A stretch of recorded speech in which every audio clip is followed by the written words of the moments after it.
My name is Christina Hernandez, and I am from Chicago, Illinois. I will be attending the Turning Point USA event in December 2025, and I will be handing out a letter to the public to help get my personal story out.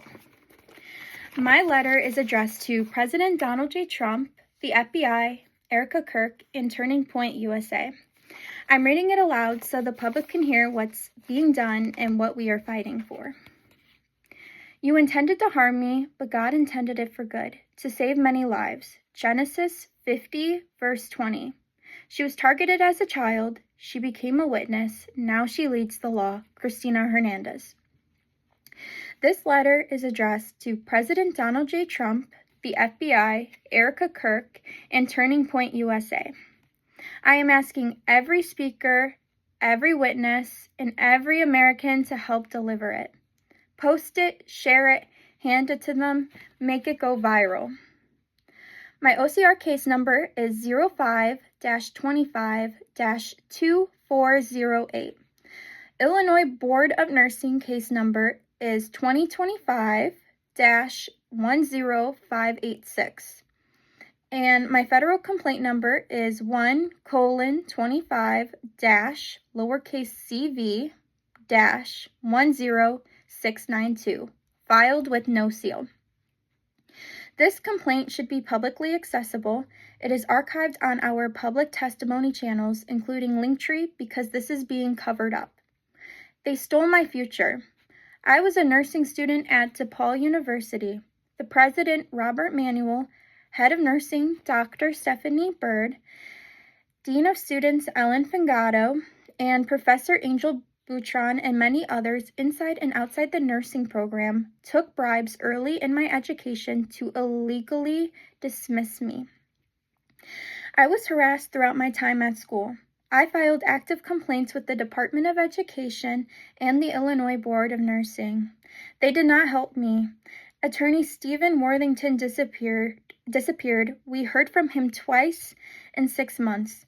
He refused to act, despite escalating harassment and an active case number. The Illinois Board of Nursing issued a case number and vanished. My clinicals were stolen. My tuition was stolen. My education was stolen. Classes were canceled in order to harass me. This is fraud. Nursing students at DePaul participated. Nursing students and professors staged interactions to harass me. Every day for years, people were encouraged to psychologically and emotionally harm me. DePaul was complicit. My abusers were hoping I wouldn't survive this and they would get away with this crime. This wasn't mismanagement, it was premeditated sabotage. On September 15th and 17th, Professor Richard Lee made the following statement in class. What do you do when you get kicked out of college? You go into comedy. This was not a joke. It was a coded message delivered publicly twice in front of peers. It was meant to humiliate, destabilize, and signal institutional complicity. These are not procedural errors. They are crimes. Christina's law demands criminal penalties, federal review, and public accountability for every institution that engages in or enables these acts. Professor Karen Nedgel at DePaul called the thermometer a gun when my lab partner put it to her head. I knew she was telling me to kill myself.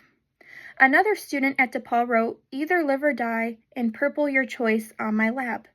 In high school, a friend posted images on Snapchat for me to see, photos of herself and her cousin lying on the ground as if deceased. The images were labeled crime scene photos. This was premeditated to protect child predators. DePaul University repeated conversations from inside our home.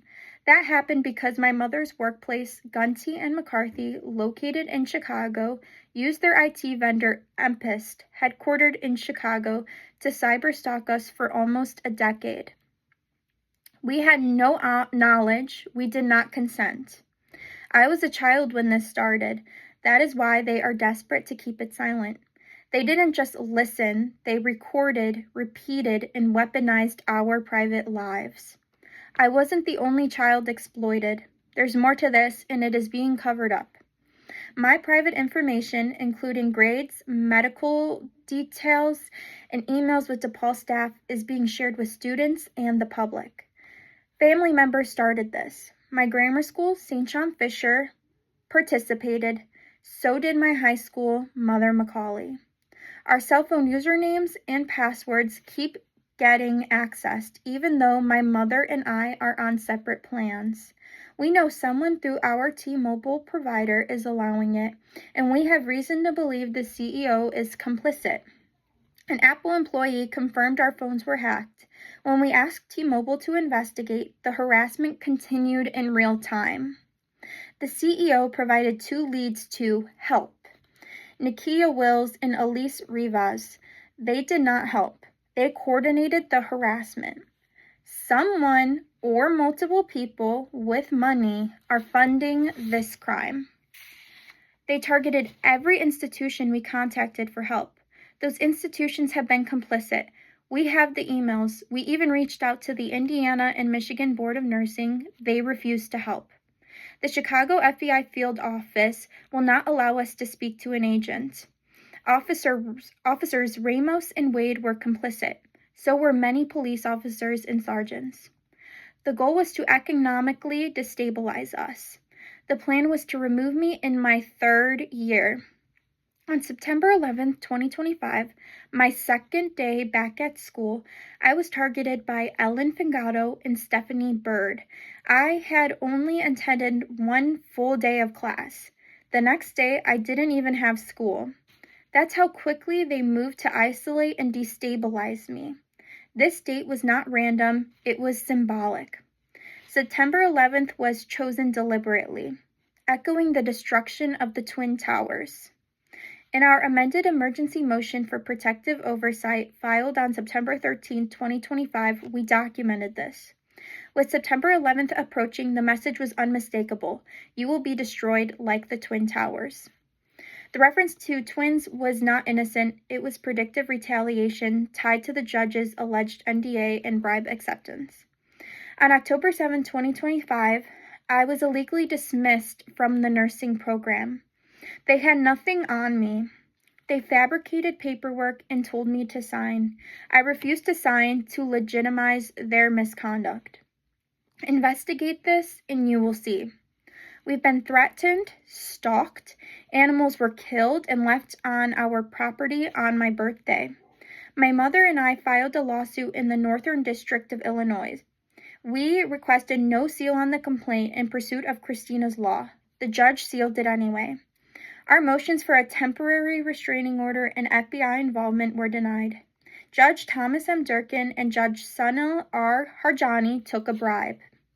Why was our complaint sealed, but our motions denied? We asked for the court to appoint an attorney, and we received silence. The first amended complaint is 157 pages. Our calls are monitored.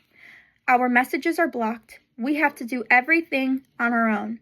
My mother was let go from her job after discovering an IT employee, Tim McDonald, on her laptop without a code or permission. She was harassed for years. Everyone knew. No one said anything. They participated. They were rewarded.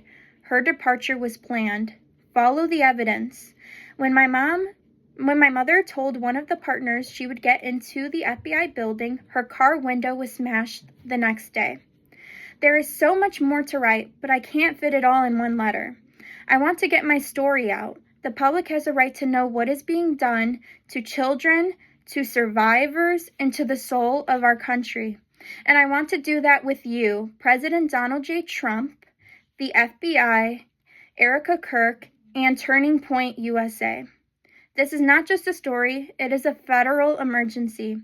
Gunty and McCarthy, DePaul University, and EMPAS are actively trying to destabilize us economically and emotionally to stop this from reaching the public.